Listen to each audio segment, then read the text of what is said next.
Odegaard, to losers out. The demo might cash in. Konate's gone down, and Burma puts it away! Liverpool want to foul. I don't think they're going to get it. And Burma breaks away to surely make these points safe. Just when Liverpool thought they had an escape route, Brentford slammed the door in their face. They've beaten them by 3-1 here. The party got started at the final whistle, and it hasn't stopped since. Johan Wissa, the pride of Brentford tonight. As you can hear, Gary Neville has joined us. We'll get all the reaction in just a moment. But Visser, standing in for Ivan Toney, has been the star of the show, along with Brian Burmo. And Visser now with Patrick Davison. Well, Johan, well done. How special is it, not just to win a game like that against a team like that, but then to celebrate it as you just have with your supporters? Crazy. We know Liverpool is one of the best teams in the world. So if you want to beat them, you have to be 200%. So I hope the fans enjoyed it, but we worked so hard, and it's because we stay together, and that's why we have this result. Does it feel like you're living through just an incredible journey, an incredible story, and we don't know yet where it's going to end? You keep getting better. Yes, because now we know how the Premier League goes, so now we have to be humble, stay humble, and just to be together, because we know how Premier League goes. But it's a good journey so far, so if you want to keep this, we have to keep working so very hard. So do you want to talk us through your first half? You thought you'd scored, you hadn't. You thought you scored, you hadn't. You didn't think you'd scored, and it was given. Yes.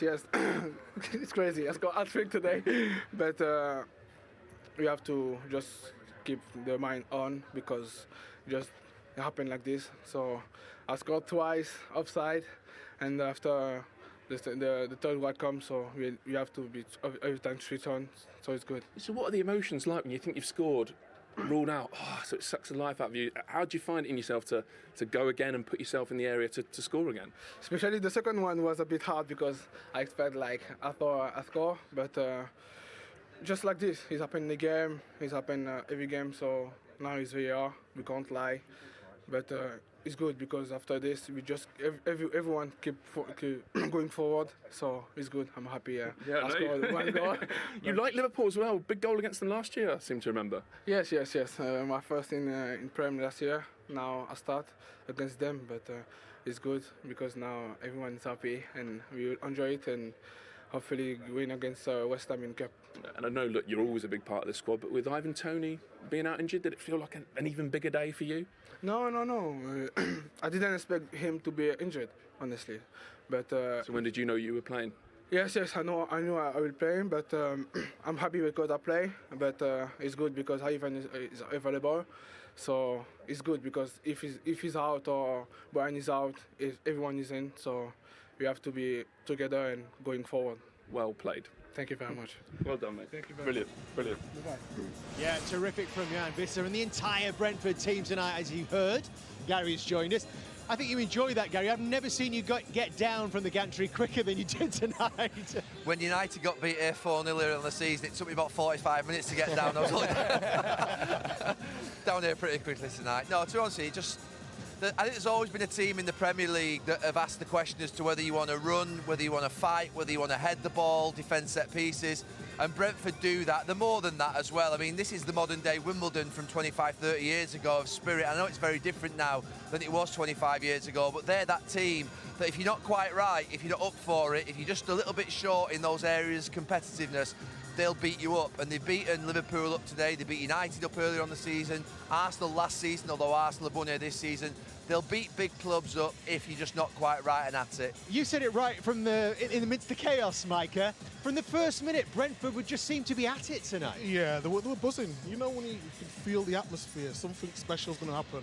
Obviously, they beat Man City. That gives them confidence as well. They've had some good results this season. But from minute one, you could just tell tactically their shape. They all knew exactly what they wanted to do. They knew Liverpool was going to have the ball at times. But what can we do on the transition, on the counter-attack? And every time that ball went in behind, the players knew exactly where to be. They've had a look at times. Liverpool had a few chances, but they kept going and going. Liverpool got a little bit lucky with the disallowed goals as well. but the night was just amazing from start to finish. And it leaves Liverpool, Jamie, licking their wounds. Did they deserve anything from tonight? No, not at all. And this result's been coming. You know, the last two performances Liverpool put in, certainly the one we watched at Leicester, at home to Leicester, Liverpool were very lucky. Coming into the break as well, Liverpool started picking up results without ever really feeling convincing, really. And I just feel as if this result's going to be there every 4 to 5 weeks. With a poor performance, you don't get lucky and you get what you deserve. And I think this isn't going to change between now and the end of the season. But at 2-1, Gary, there was still an awful lot of time left in that game. Did you expect Liverpool to get back into it, to draw level, to go on and win it? There's no one that was watching that game who didn't see Liverpool come out for that first 5 minutes, 10 minutes in the second half, get the goal back, not think that Liverpool were going to go and score again. You always thought at that point the momentum of the game had swung. And I just felt at that point it was going to be really difficult for Brentford. That's why I think they deserve extra credit on top of what they already should get for being here in the first place, competing against a team that's cost so much for what they've cost. I think that, you know, what they did in that last half an hour was brilliant. I know you said on commentary when you came up before you came down that you felt as though they saw Liverpool off easily, but there was a period in that second half where I thought it didn't look like it was going to be easy for them. But it felt like what you're talking about actually came before the goal. It felt like, you know, you had the Nunes one, there was things going on, it looked a lot faster. And then once the goal went in, it felt to me like Brentford just got themselves together and got back into that back five, and it was always going to be difficult. Brilliant performance from them again tonight. Liverpool humbled here in front of a bumper crowd. Let's go right back to the first goal. And this is a recurring problem, Jamie, that we've talked about with Liverpool. But how well did Brentford play through them on the counter-attack to win the corner? Yeah, they do really well. I mean, we're talking about a high line, but actually when this ball comes out, you could argue, or you should say, Canate should be higher and stopping the player turning, but then Virgil van Dijk just gets himself in a mess in terms of sorting his feet out, and Alisson comes to the rescue, and then set piece. I mean, I think it is the first one Liverpool have conceded this season, but it's in a dangerous area, but it just looks awful. No one gets the head on it, just bounces off someone. It just looks and smacks of a team who's weak. I mean, Fabinho doesn't win the header. Canate doesn't seem to be ready. The ball just obviously hits him. It can go anywhere, obviously. A little bit of bad luck, but you know, we're talking about it being a good set piece and being in a certain area, but Liverpool just don't deal with it at that near post and then find themselves one down again, and that has been going on for about almost 12 months now, where Liverpool concede the first goal and just give themselves a mountain to climb. And what did you make of the second, Gary, which came from the restart for the second disallowed goal? Yeah, I mean, at this point, Liverpool were all over the place. They looked obviously affected by the atmosphere. That period in the game where you need to slow everything down and do sensible things. Alisson's kick out obviously puts them under pressure. And then you just see the back post, watch it develop. Trent's got a decision to make. Does he mark the man that's outside him, which might be his, or does he come in one? And I said, if you just play those balls into the back post of Liverpool's defence, you'll have a great chance. Just gets played back. It's a great delivery.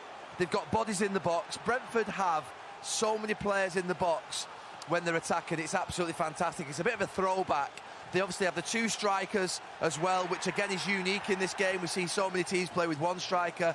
And Alisson, he tries to fetch it, but he can't. And we could see it clearly from up on the gantry that it was well behind the line. Liverpool was really struggling at this point in the game, Jamie, it seemed. I can't fathom how players at this level, and we are talking about some of the best players in Europe, they have been for the last 3 or 4 years. When you're in a situation where the stadium's up, now the stadium's up because they've almost just scored a goal, it's just been disallowed. Why Alisson would then play a goal kick out to someone's feet? And then you've got Harvey Elliott, who actually dummies it. When you're talking about the crowd's up, the energy's up, 13 seconds later, Brentford find themselves 2-0 up. Now, from Brentford's point of view, that is a fantastic goal. You look at the cross, you look at the finish. But Liverpool, you slow the game down. You go long. You don't try and play into someone's feet. You don't then dummy the ball against a team who was so aggressive and on the front foot. But it was brilliant from Brentford, as it was all night, Thomas. What do you make of that? I can't say that they are surprising me, the players, but they keep impressing me massively.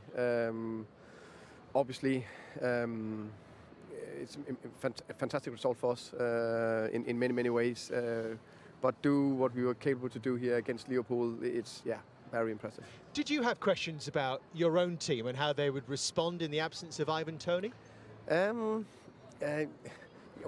I would say it would be a sillier thing to say no, because Ivan is such a key player for us and he's been fantastic in many ways. And if you ask me if I want to play him, yes, of course I want to.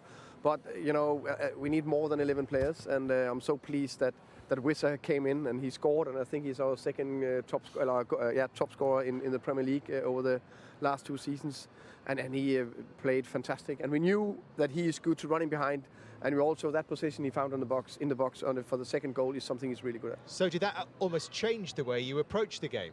No. It just we still knew that we wanted to play behind. You can say the little bit more direct play with Ivan up there is make it sometimes a little bit easier, but the approach was the same. Thomas, absolutely wonderful. I mean, you're more than set pieces, but what struck me today were the variations on the set piece. In the first half, you played some to the near post, then I think near the end of the first half, you played one to the back, and then the second half, you took there's a right-footed player, I think, took it on the same side. How much do you work on them in terms of time yesterday to prepare for this match? Would it be 30 minutes, 40 minutes? It looks to me like you would work on them for ages. Yeah, but we... what do? We... of course, it's something we use a lot of time on. So that means that some of the plays are something we've been worked on, so we don't have to change too much. But yesterday we had a meeting, of course, about it. Then we had a walkthrough on the pitch. And then we trained it in full tempo after, and then a few adjustments on the video. So, yeah, we try to go into the small details. Thomas, you're playing against maybe a different Liverpool this season than where they have been in the last few seasons, the results that they're getting. Was there anything different how you set up or went after Liverpool today than you maybe have done in last season? No, not too much different. The only thing we tried to, because the home game I felt was a fantastic game, we all know that, but I felt it was a bit too open, and the transitions and the pace Liverpool have, we had to be a little bit more aware of that. And we knew that Nunez wanted to go behind, and he was close to cost us twice. You know, one a great block on the from Ben, and the last one, yes, is offside, but I love Ethan Pinnock, but I don't think he played on the offside. I think we were a little bit lucky there. So we either went all the way high and be aggressive, or very low in the block. Thomas, when I've seen teams play against Liverpool over the last few years, they've targeted sometimes the right-hand side of their defence, but today you seem to target the left-hand side. Was that planned down this side with Tsimikas and Van Dijk? Yeah, it's a little bit a combination, because we had to have two outballs, one on either side, and today most of them went to the right side, but also had a solution for the left, where we pushed Ben a little bit higher for the longer balls. Thomas, thank you very much. We have to let you go. Great to talk to you tonight. Congratulations. No, but look at I mean, Liverpool for supporters, I can absolutely assure you, we're not kidded by what we saw on Friday night. Really poor, and the same problems of going through midfield, not being able to cope physically with the intensity of an opponent. And that happened here again tonight, and it won't change between now and the end of the season. Liverpool are not going to reinvigorate themselves with loads of pace and energy within the team. It looks like a team who's almost ran itself into the ground and just needs a complete revamp, certainly in midfield. But surely, if you're going to change the way you play, you talk about technical players in midfield. We've talked about Liverpool for so long and this high line. If you're not going to win the ball back in midfield, you've got to give yourself another 5 yards. What I was seeing today with Liverpool, there was high, and Burmo and Wissa was having an absolute field day. Well, it's like they're trying to play the Jurgen Klopp way without Jurgen Klopp players. That's the best way I can describe it. They haven't got the players in midfield to stop players getting their head up. When you watch Liverpool at the best, you couldn't get half a second on the ball. Someone would be on top of you. And if you had one opportunity in a game, you might find someone running through against Alisson. But now Liverpool are just like a normal team in terms of the pressing, but still play with that high line and balls going behind them. It just caused them a massive problem. I asked you in the first half, I think it's got to that point now where, you know, I've watched Liverpool quite a lot over the last few years with how well they've done, but it's getting to that point where I think Jurgen Klopp is either going to... I thought today, actually, at half-time, when Matip came on, I thought he was actually going to go to a back three to deal with the two strikers, and then obviously have the two wing backs and go two in midfield to actually get that extra strength at the back. I thought he would have to do something that would change the dynamic of a back four playing high. I think that will come soon, because I don't think they can continue to keep playing as high as they like doing. And I know that managers, particularly great managers like Jurgen Klopp, who's probably, I think, the best manager in the last 5-10 years in the Premier League with what he's done with the resources he's had compared to Pep Guardiola, for him to continue to keep playing like that, something is going to have to change, because teams are fancying the chances now. We saw how they got hurt tonight, not just by Wissa, but also by Bryan Mbeumo right at the end there. In that moment of jeopardy in the game, I suppose at 2-1, who's going to score the next goal Can Liverpool get back in it, or can Brentford put it out of reach? This is what I'm talking about. It's one ball. Yes, we know Konate's fast. He sort of gambled thinking, I'm going to win that personal battle. It didn't happen on this occasion, and that can happen. But look how easy it is for him to get his head up, pick where he wants the ball to go, and yeah, it's a lovely finish from a Brentford's point of view. Foul or not? No, does he try and head it back to Alisson rather than head it straight forward and take the ball himself? I think he does. Looking at that again, I didn't notice it first time. I actually think he tries to head it back to Alisson, leaves it short, which puts it into the... See there? I think he actually would have been better off heading it forward for himself so that he actually still had his body in between him and Mbeumo. We talked about Konate before the game, Jamie. How did he do, do you think? Well, hasn't been great. He scored an own goal and he's at fault for the third goal, so it hasn't gone well for him at all. But he is the future at centre-back. When you talk about Liverpool having more physicality within the team, he is exactly what you want. You know, the actual size, the pace of him. I mean, there was one before that, but he dealt with it really well and got back. And he gets there pace-wise. He just messes up. He makes a mistake in how he deals with it, really. But yeah, that is the future in terms of him playing there. I think he's a top young centre-back. But young centre-backs, as I know, will make mistakes. Wasn't it just so significant, though, that Brentford were able to put on that kind of performance without their star man, Ivan Toney, of whom it seems they have relied on so much in terms of the numbers. But Gary, this was a team that was perfectly well equipped without him tonight. Yeah, and actually that's the first time that Wissa and Mbeumo have played up front together in a 2. I know they have played this season, but they played in a 3.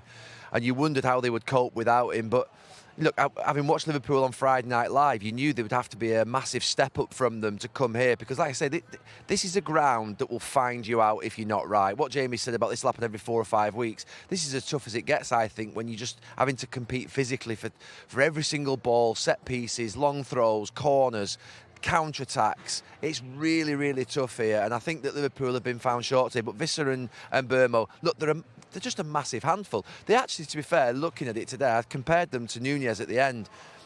There's not much difference in them in the performances today. If Nunez scores the 2 goals, he goes from that being a handful to looking like world class. But the others have got the goals. And Mbeumo and Wissa have got the goals. Now, they're not going to be like Nunez is, because I think Nunez will go on to do great things. But today, the difference in the teams were the centre-forwards. You know, Nunez should score that first one, and he should probably just stay on side. He gets caught offside quite a bit.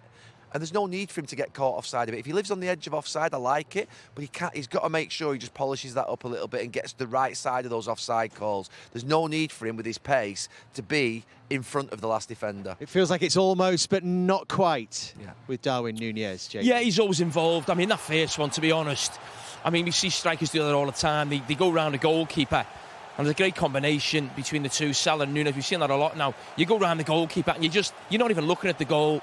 You're just trying to put it in because all you're thinking of, I've got to get there before the angle becomes too tight. And listen, that's a little bit unlucky. Yeah. You know, really, we see lots of players in that situation. But this one is just offside. You know, Gary's mentioned about being offside. He's not quite sure where Pinnock is behind. He actually finishes it really well. It's the fine margins, aren't they? Yeah, I mean, listen, I'm not just trying to defend him. He just had a little bit of bad fortune, really, with the one with Ben Mee, and even the one on Friday night with the ball hits just the inside of post. We're talking about inches, and he'd have another couple of goals. But this is where he needs to bring proof. Yeah, this one. That's just rash. Go on, Micah. No, I just think, you know, there's not anyone. If there's no one in the box and the angle's not right, just slow down. You know, if you're looking at a world-class striker in that position, you see no one's in the box. Yeah, some of them might shoot from there, but if there's no one, take your time. Recycle the ball the other way. There's no harm in that. I actually think he was very unlucky today. If you look at the chances that we just showed there, we're talking about margins, fractions. You know, we're not talking. It's frustrating for Liverpool fans, of course, because he should be scoring more. But I'm telling you now, if he keeps playing like this, he's going to score goals. It's inevitable. It's a sore one, this, for Liverpool tonight, but they're not the only team it's happened to. Manchester United thumped earlier in the season. Spurs almost beaten here just a few days ago. Chelsea held here as well. Only Arsenal of those top teams have managed to come here so far and win this season. But here is the Liverpool manager giving his reflections now. Jurgen Klopp with Patrick Davison. Well, Jurgen, result-wise, it's obviously a difficult one. Performance-wise, what did you make of that? Yeah, your colleague from BBC asked me now how much below this is of the level of last year. So but we played here 3-3, and I think it was a very similar game. It's a wild game. It's a game Brentford won. So I'm not sure you can really control it all the time because each corner is a massive threat. So that before the game, that's really difficult to deal with. Especially, they won't say they stretch the rules in these moments. Full body contact, and there was only one offensive foul after set piece tonight, which was whistled and was against us, which is really funny. But apart from that, we concede the first goal in a moment when we should already be 2-0 up, I think.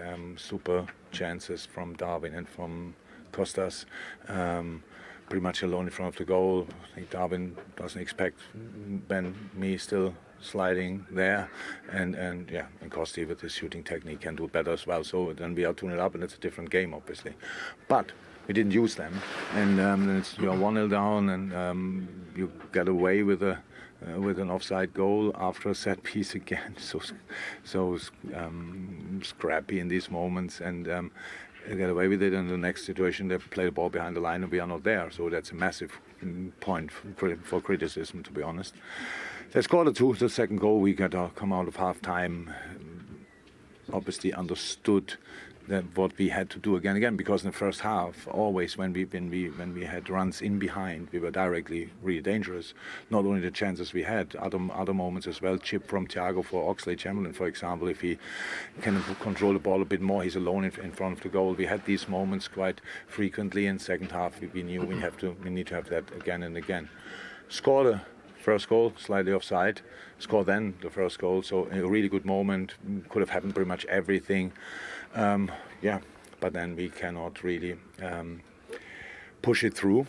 And I said a couple of times now, it was more the game they wanted than the game we wanted. They could dictate it because of the game, of the way how it got whistled and how the situations were. You cannot avoid all set pieces, and each set piece is a real threat.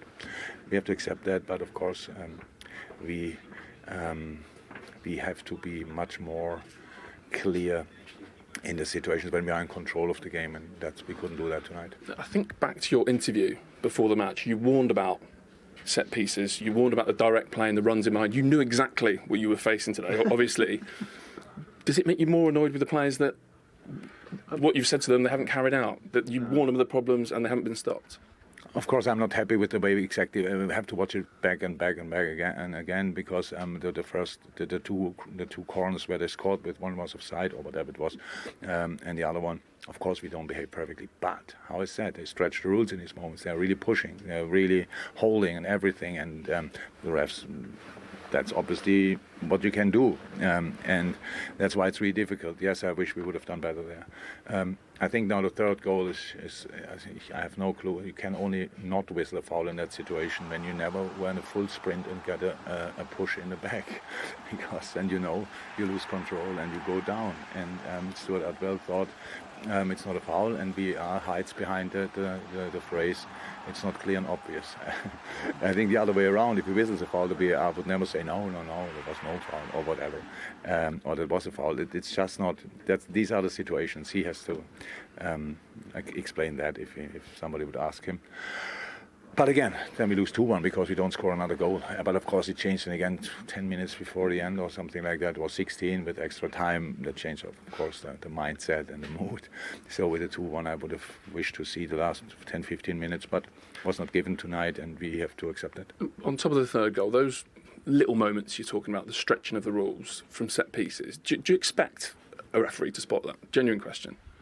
Oh, we had a meeting before the season where they told us not the foul from Bapu on Ibu, but or with the behavior in the box that the refs will whistle at, but unfortunately I'm not sure.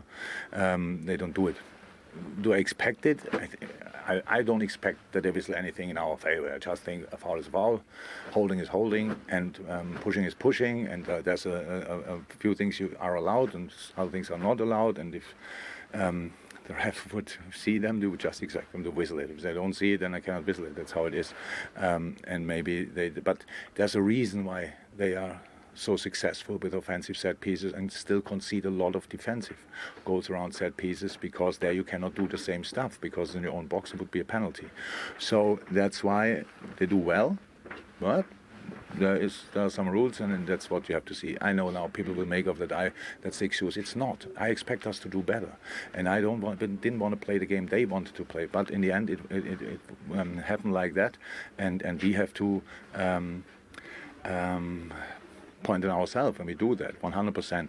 The third goal has nothing to do with anything else. It's just a foul. Come on. And then it's how I said. Then we lose 2-1 if we don't score. That's then okay. But the third goal, I can really not respect. Yeah, just tell us about the decisive action you took at half-time. You obviously weren't impressed with the performance. You made 3 changes. Van Dijk, I think, is an injury, but the other 2 tactical. I hope it's no injury. We were a bit. Bert said I'm fine, but he got the treatment of the hamstring, and so we said no risk. So he was out because of that. Yes, on the other 2 positions, we wanted to have fresh legs. We wanted to have different skill sets. If you want, we needed. Cost us in the first half already, and Robert in the second half, especially in the last line, because we had too many passes. We had on the right side as well. We had a problem that everybody was passing short and stuff like this. But we needed one option always for in behind, and of course that's usually Mo. But Harvey is allowed to do that as well, or Trent when he's around. And on the left side, it was different. We have we needed a left back there really going in behind. You could see immediately the first situation when Robert goes down the line and can cross the ball, and we get a corner. So these kind of things we should have done more of. But it's, in the end, of course, you don't lose a game if you do everything right. We did, for sure, not everything right. And we are very critical with ourselves, and rightly so tonight as well. But there were moments where we could have turned the game. And how is that? The colleague asked me how much below we are level. I think we had much more chances than last year when we played 3-3 here. But we lost 3-1, and that's a massive difference. Thank you. Bye.